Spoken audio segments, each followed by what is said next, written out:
Bom dia, Marcos. Realmente a gente está diante de uma situação inédita, tanto para nós médicos como para a população de uma forma geral. O comportamento da população ele deve ser baseado nas orientações das autoridades em saúde. E as orientações das autoridades em saúde devem ser baseadas em dados concretos, em números consistentes. Não há espaço para achismo, não há espaço para decisões políticas, nem decisões populares, não há espaço para se atender à demanda de determinada classe, seja de comércio, ou seja da população em geral.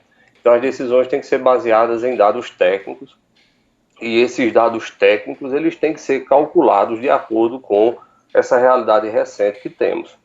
Então, é diferente a gente lidar com uma doença que já lidamos por várias vezes, de uma doença nova, né? De cada dia a gente, no meio científico, nos trabalhos médicos que temos acesso, a gente vê informações novas, tanto de contágio, como de apresentação da doença, como de complicações da doença.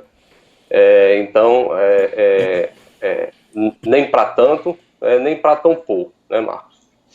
Agora, quando você fala, por exemplo, em orientações médicas, nós estamos aí numa disputa de orientações médicas. Por exemplo, alguns médicos dão uma orientação, a OMS dá outra, o governo federal dá outro, o governo do estado também dá outro. Como é que se comporta? A quem a gente deve ouvir, por exemplo? Pois é, Marcos. A gente tem visto uma irresponsabilidade de alguns setores nesse sentido.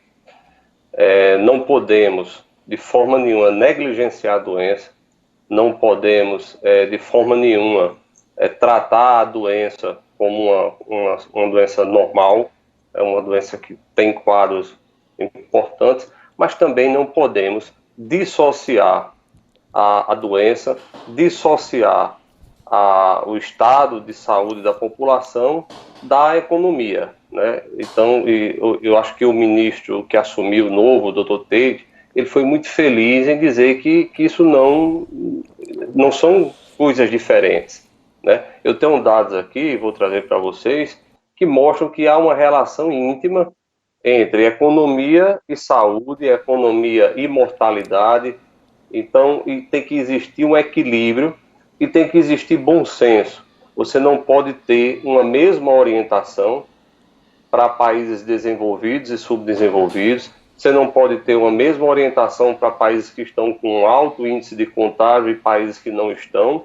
E dentro do mesmo país, você não pode ter uma mesma orientação para regiões onde você tem uma transmissão comunitária maior e regiões onde você não tem essa transmissão comunitária. Você vai terminar gerando um dano que, como já foi dito na grande imprensa várias vezes, que pode o remédio ser pior do que a doença. Então é um momento para botar o pé no chão.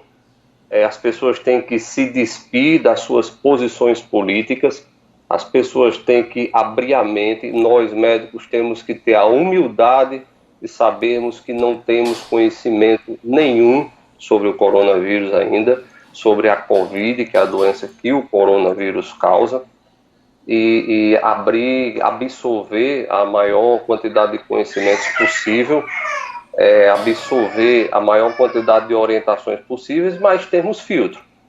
Então, o que o diretor da OMS fala é uma orientação a nível mundial. Ele está falando para pessoas que vivem na Lombardia, na Itália, que teve um índice, que teve uma taxa de contágio de quase 1% de toda a população, 0,7%, eu tenho esses dados aqui, e você está falando ele está falando para a população de São Paulo, que teve uma taxa de contágio de 0,045%, quase a metade. Então, aquilo é uma orientação geral e deve ser filtrada pelas autoridades sanitárias locais. Agora, baseado nos seus dados, em dados científicos, em dados numéricos. A epidemiologia usa muito a matemática. Tem que se despir, descer do palanque, e se despir dessa carapuça política e tomar decisões centradas. Doutor Marcos, no último dia 30 nós tínhamos aqui no Seridó 94 casos suspeitos e ontem fechamos com 192. Claro que temos aí 60 descartados, 9 internados e 4 confirmados. Para quem vive no dia a dia da classe médica, por exemplo, esses números estão dentro da realidade do Seridó? Marcos, nós temos no mundo todo um problema sério de subnotificação. Claro que alguns países testaram bem mais, né? A Coreia do Sul testou bastante, e os Estados Unidos têm testado bastante, mas esse problema de subnotificação é no mundo todo, até porque a grande maioria dos casos, pelo que a gente sabe até agora, é assintomática. Então nós temos que trabalhar com os números reais. Eu não posso tomar uma medida ou uma decisão achando que tem tantos casos subnotificados, até porque eu não vou acertar. Então eu tenho que tomar decisões e medidas sobre os casos confirmados e sobre as mortes. As mortes é um número que não tem como variar muito. Eu vejo, assim, nós estamos no início na nossa região, nós temos aí 1 a 2 semanas do primeiro caso, e eu fiz algumas projeções baseadas em alguns números, e eu vejo com a nossa situação relativamente tranquila em termos de epidemiologia.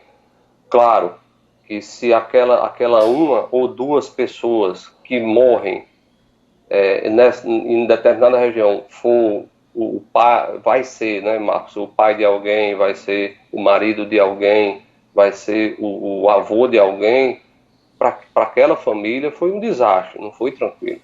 Mas a epidemia, eu me compadeço aqui e deixo meus sentimentos a todas as pessoas que já perderam parentes e que têm pessoas doentes internadas, mas epidemiologicamente eu vejo a situação do Seridó relativamente tranquila, de acordo com projeções que eu fiz aqui baseado em alguns cálculos matemáticos. Agora, essa tranquilidade se deve muito à questão do isolamento social? Marcos, até agora, o isolamento social é a nossa única arma contra a rápida transmissão do coronavírus. É um vírus respiratório, então é bom deixar bem claro que as barreiras são pouco eficientes contra os vírus respiratórios, então esse vírus vai circular, mas o objetivo do isolamento social é que não adoeça muita gente ao mesmo tempo e não superlote os hospitais. E falte vaga de UTI, falte respirador para quem precisar. Claro que no ponto onde eu quero chegar, de bom senso, de o remédio ser apenas do tamanho da doença. O isolamento social indiscriminado, Marcos, tem consequências também. E essas consequências podem ser maior do que as consequências da doença em determinados lugares. O IPEA, o Instituto de Pesquisa Aplicada em Economia, ele divulgou uns números em outubro mostrando o seguinte: para cada 1% de aumento do desemprego, você vai ter 1,8% de aumento da taxa de homicídios. Veja bem, nós tivemos em 2019, segundo o site que dá acesso à quantidade de óbitos nos cartórios, no Rio Grande do Norte, 1.446 homicídios. A Fundação Getúlio Vargas prevê que, pelo coronavírus, nós vamos ter um aumento de 4,5% do desemprego no país agora para o segundo trimestre. Já agora para o segundo trimestre, não é o segundo semestre. Isso daria um aumento de homicídios apenas, eu não estou falando de todas as mortes, de 117 homicídios a mais no Rio Grande do Norte, simplesmente pelo aumento do desemprego. Se a gente for falar de mortes gerais, o Globo, em outubro do ano passado, publicou um trabalho entre sanitaristas e economistas brasileiros e ingleses. E eles chegaram à seguinte conclusão: a taxa de mortes gerais, e aí eu não estou falando só de homicídios, aumenta 0,5% para cada 1% do aumento do desemprego. Pensando nesse aumento de 4,5% que a Fundação Getúlio Vargas prevê, nós tivemos no Rio Grande do Norte 15.500 mortes ano passado.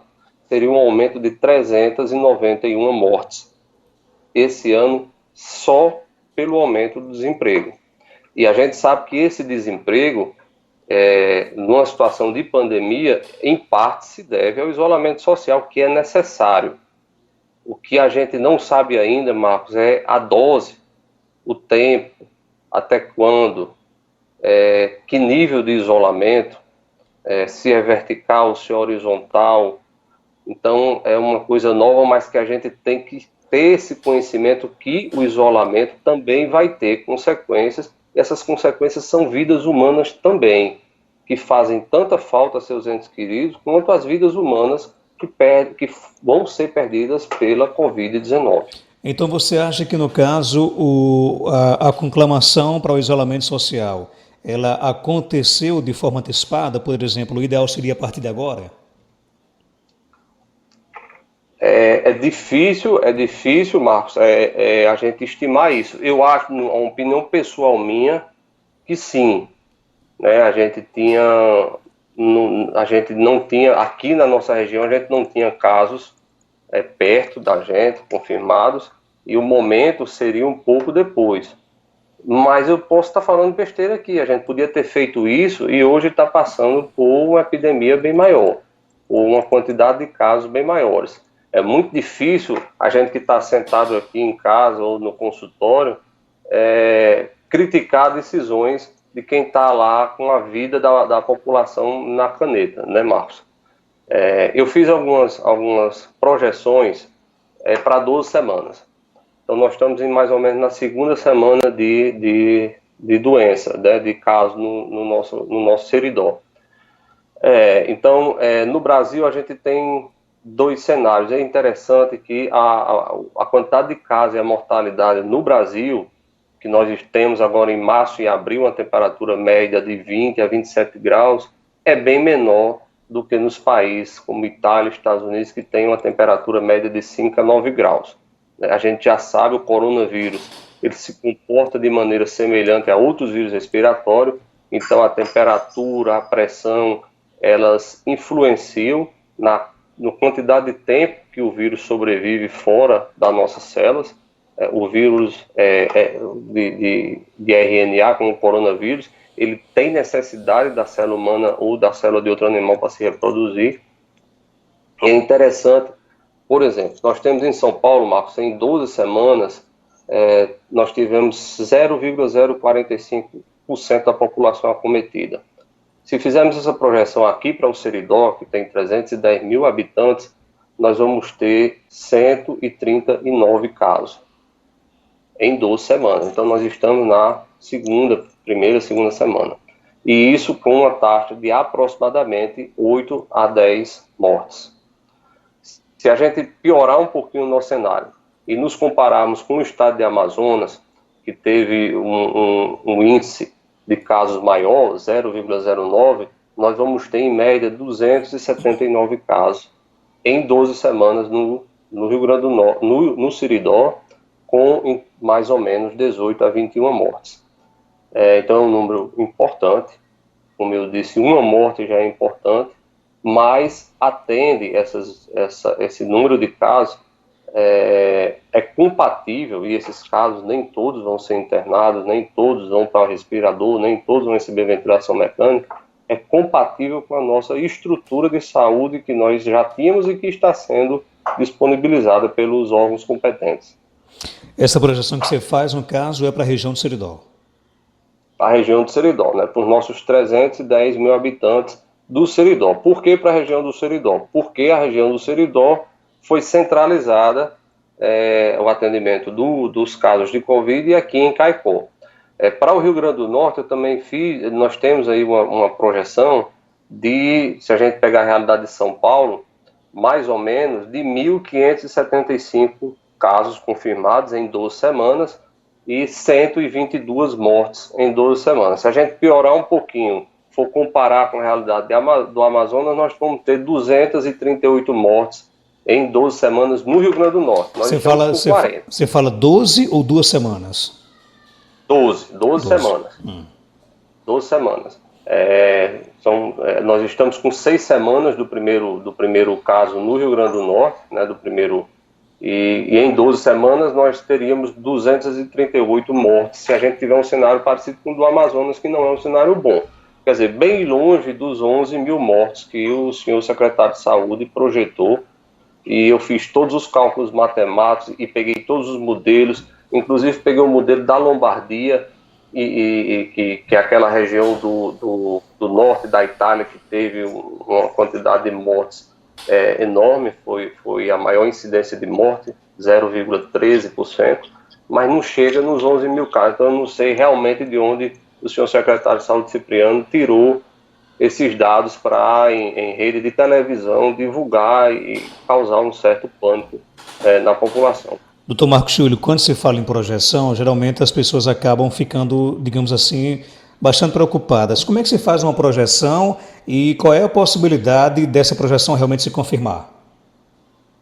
Marcos, a projeção a gente pega números de regiões que já passaram por um momento que a gente ainda não passou e procura aproximá-los com os da nossa população. Lembrando que as variações em densidade demográfica, em temperatura, em pressão, e nível educacional da população, que isso reflete na educação sanitária, isso muda um pouco. Então são números aproximados, não são números exatos, mas eu coloquei aqui nossas piores projeções para chegar a esse número. Você pegar, por exemplo, o Seridó tem uma densidade demográfica de 33 habitantes por quilômetro quadrado.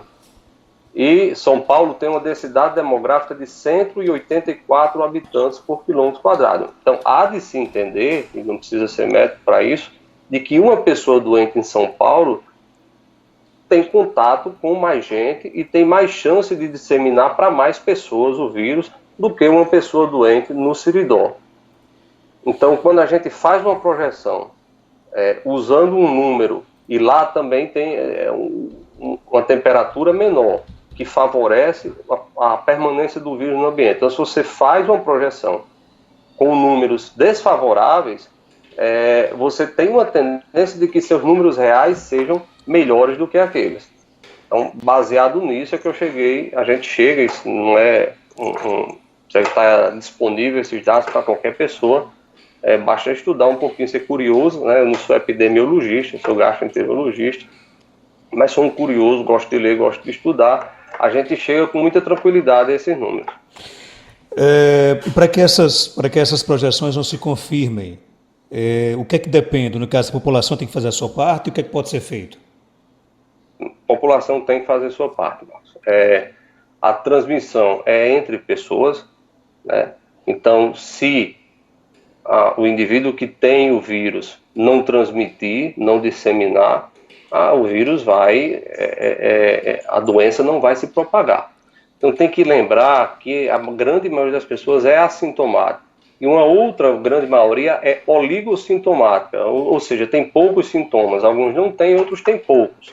Então a etiqueta respiratória é importante para todo mundo. O uso de máscara é fundamental, não é opcional. Você tem que sair de casa de máscara.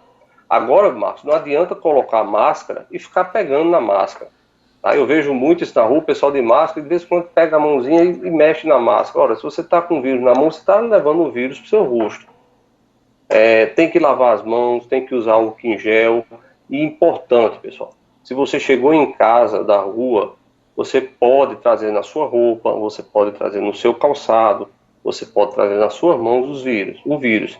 Então, aqui em casa eu adotei uma coisa muito fácil de fazer e prática, né? Então, nas entradas da casa eu coloquei uma bacia, um pano de chão embebido em água sanitária. Água sanitária, que a base de cloro mata o coronavírus e outros vírus. Então, a gente pisa na água sanitária, lava as mãos com álcool em gel, com sabão, depois álcool em gel ou álcool líquido. E aquela roupa, o ideal é que a roupa que você estava na rua vá imediatamente para um lugar acondicionado e dali ela só vá para a lavagem, que ela não fique pendurada, que você não sente no sofá, não sente na cadeira, não deite na cama, principalmente nós, profissionais de saúde.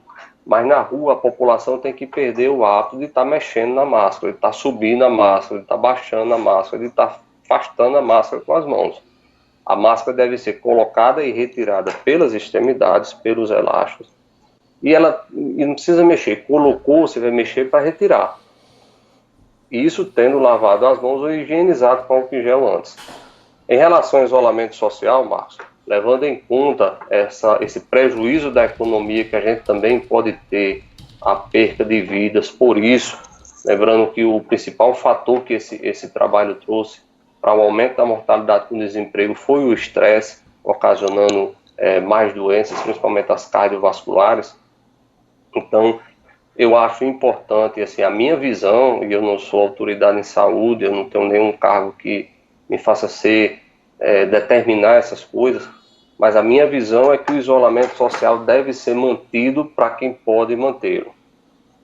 Você não deve exigir que o cidadão que não tem mais o que dar para sua família comer, mas que tem a possibilidade de sair e trabalhar, que ele se submeta a essa situação de fome, de desespero, de depressão. Então, quem pode ficar em casa, quem tem seu salário garantido, quem tem suas reservas econômicas, quem tem outras pessoas que possam fazer, deve permanecer em isolamento social.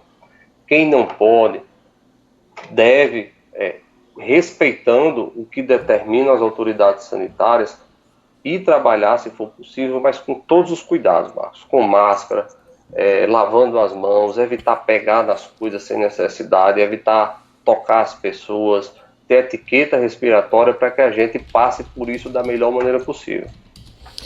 Doutor Marcos, só para fechar, como é que os médicos têm, digamos assim, atendido a população nessa época de pandemia? A gente sabe que muito tem se discutido a telemedicina. É uma realidade hoje aqui também na nossa região do Seridó?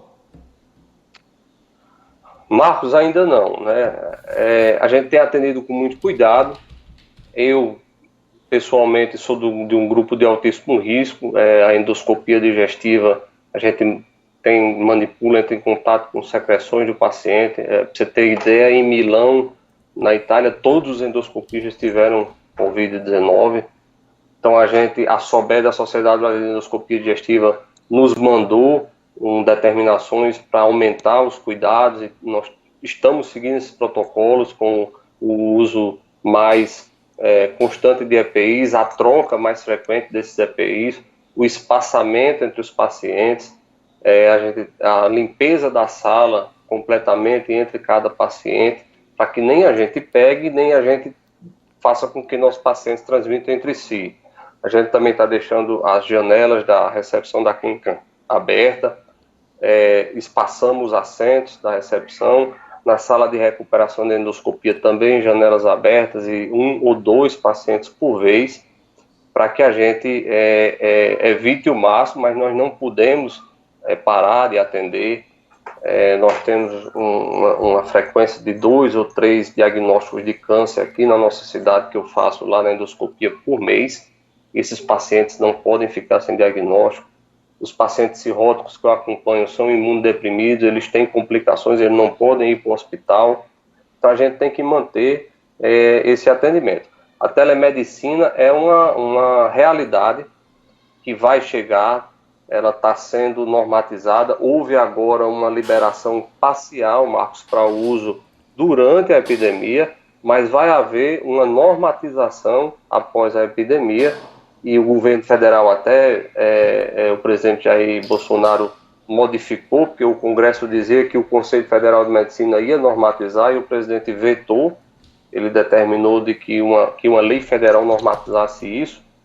É uma ferramenta importante, não substitui o atendimento presencial na maioria dos casos, mas vai substituir algumas coisas e vai melhorar algumas coisas. Quero poder ter uma oportunidade para trazer para você essas informações, todos os decretos. Nós já temos 4 decretos que falam da telemedicina, governo federal, CRM, e trazer para você também como é que essa telemedicina já funciona em outros países de sucesso, como nos Estados Unidos, como na Inglaterra. Só para fechar, doutor Marcos Túlio, em São Paulo já vem sendo aplicado, por exemplo, a testagem rápida, né? E o uso inicial de alguns medicamentos, como a cloroquina, né, o azitromicina, o zinco.